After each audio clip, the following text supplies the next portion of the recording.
जय गुरुदत्त मैम। जय गुरुदत्त मैम। ओम श्री परमात्मने नमः। अथ षष्ठोऽध्यायः आत्मसंयमयोगः।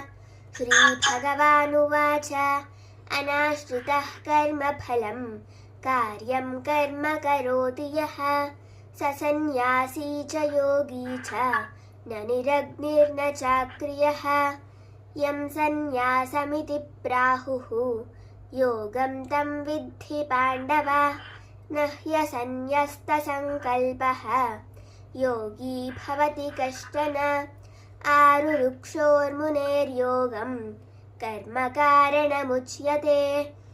योगारूढस्य तस्यैव शमः कारणमुच्यते। यदा हिनेन्द्रियार्थेषु न कर्मस्वनुषज्यते सर्वसङ्कल्पसन्न्यासी योगारूढस्तदोच्यते। उद्धरेदात्मनात्मानं नात्मानमवसादयेत्। आत्मैव ह्यात्मनो बन्धुः आत्मैव रिपुरात्मनः। बन्धुरात्मात्मनस्तस्य येनात्मैवात्मना जितः।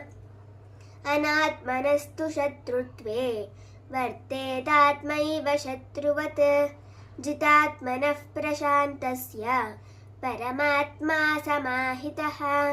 शीतोष्णसुखदुःखेषु तथा मानापमानयोः ज्ञानविज्ञानतृप्तात्मा कूटस्थो विजितेन्द्रियः।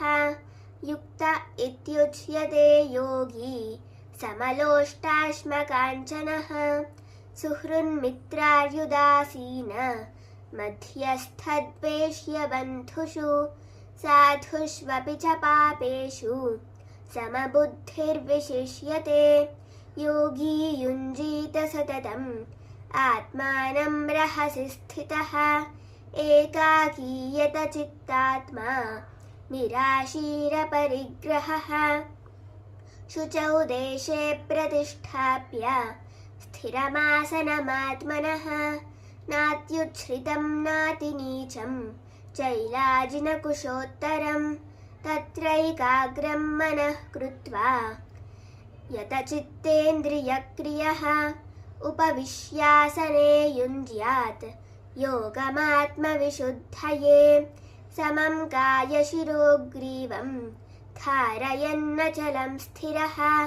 सम्प्रेक्ष्य नासिकाग्रं स्वं दिशश्चानवलोकयन्। प्रशान्तात्मा विगतभीः ब्रह्मचारिव्रते स्थितः। मनः संयम्य मच्चित्तः युक्त आसीत मत्परः। युञ्जन्नेवं सदात्मानं योगी नियतमानसः। शान्तिं निर्वाणपरमां मत्संस्थामधिगच्छति। नात्यश्नतस्तु योगोऽस्ति न चैकान्तमनश्नतः। न चातिस्वप्नशीलस्य जाग्रतो नैव चार्जुन। युक्ताहारविहारस्य युक्तचेष्टस्य कर्मसु युक्तस्वप्नावबोधस्य योगो भवति दुःखः। यदा विनियतं चित्तम् आत्मन्येवावतिष्ठते। निःस्पृहः सर्वकामेभ्यः युक्त इत्युच्यते तदा। यथा दीपो निवातस्थः नेङ्गते सोपमा स्मृता। योगिनो यतचित्तस्य युञ्जतो योगमात्मनः। यत्रो परमते चित्तं निरुद्धं योगसेवया।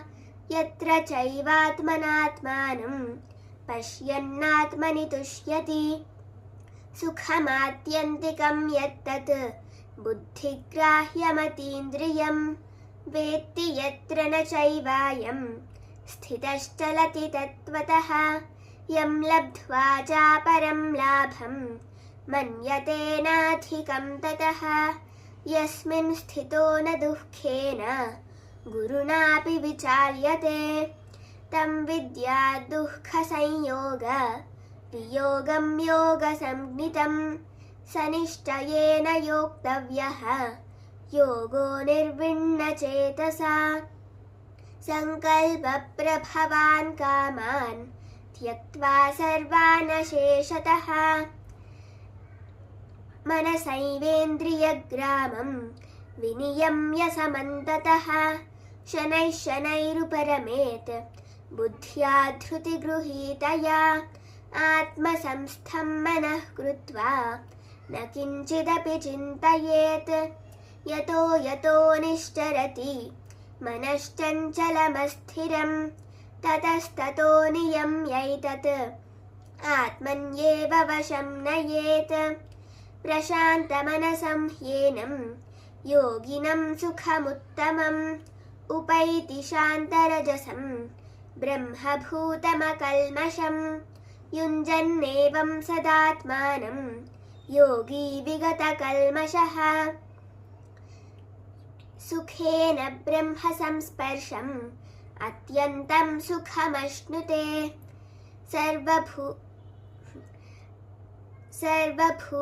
सर्वभूतस्थमात्मानं सर्वभूतानि चात्मनि ईक्षते योगयुक्तात्मा सर्वत्र समदर्शनः यो मां पश्यति सर्वत्र सर्वं च मयि पश्यति तस्याहं न प्रणश्यामि स च मे न प्रणश्यति सर्वभूतस्थितं यो मां भजत्येकत्वमास्थितः सर्वथा वर्तमानोऽपि स योगी मयि वर्तते आत्मौपम्येन सर्वत्र समं पश्यति योऽर्जुन सुखं वा यदि वा दुःखं स योगी परमो मतः अर्जुन उवाच योऽयं योगस्त्वया प्रोक्तः साम्येन मधुसूदन एतस्याहं न पश्यामि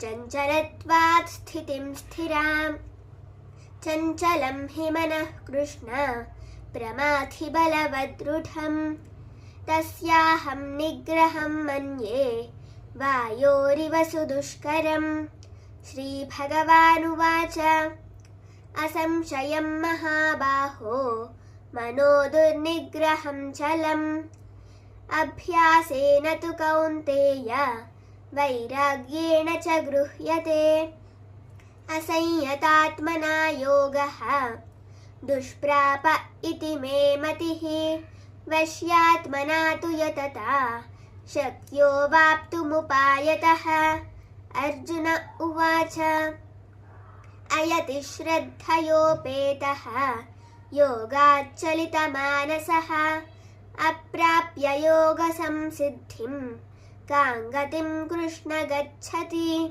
कच्छिन्नो भयविभ्रष्टः छिन्नाभ्रमिव नश्यति अप्रतिष्ठो महाबाहो विमूढो ब्रह्मणः पथि एतन्मे संशयं कृष्ण छेत्तुमर्हस्य शेषतः त्वदन्यः संशयस्यास्य छेत्ता न ह्युपपद्यते श्रीभगवानुवाच पार्थ नैवेह नामुत्र विनाशस्तस्य विद्यते न हि कल्याणकृत् कश्चित् दुर्गतिं तात गच्छति प्राप्य पुण्यकृतां लोकान् उषित्वा शाश्वतीः समाः शुचीनां श्रीमतां गेहे योगभ्रष्टोऽभिजायते अथवा योगिनामेव कुले भवति धीमताम् एतद्धि दुर्लभतरं लोके जन्म यदीदृशम् तत्र तं बुद्धिसंयोगं लभते पौर्वदेहिकं यतते च ततो भूयः संसिद्धौ कुरु नन्दन पूर्वाभ्यासेन तेनैव ह्रियते ह्यवशोऽपि सः जिज्ञासुरपि योगस्य शब्दब्रह्माति वर्तते प्रयत्नाद्यतमानस्तु योगी संशुद्ध किल्बिषः अनेकजन्म संसिद्धः ततो याति परां गतिं तपस्विभ्योऽधिको योगी ज्ञानिभ्योऽपि मतोऽधिकः कर्मिभ्यश्चाधिको योगी तस्माद्योगी भवार्जुन योगिनामपि सर्वेषां मद्गतेनान्तरात्मना श्रद्धावान् भजते यो मां स मे युक्ततमो मतः।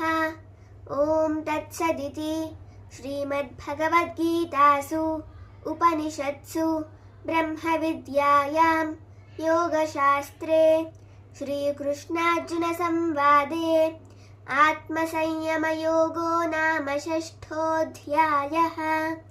जय Gurudatta ma'am. Very good, excellent as usual. Thank you. చాలా బాగా చెప్పావు. Thank you. చాలా బాగా చెప్పేశావు.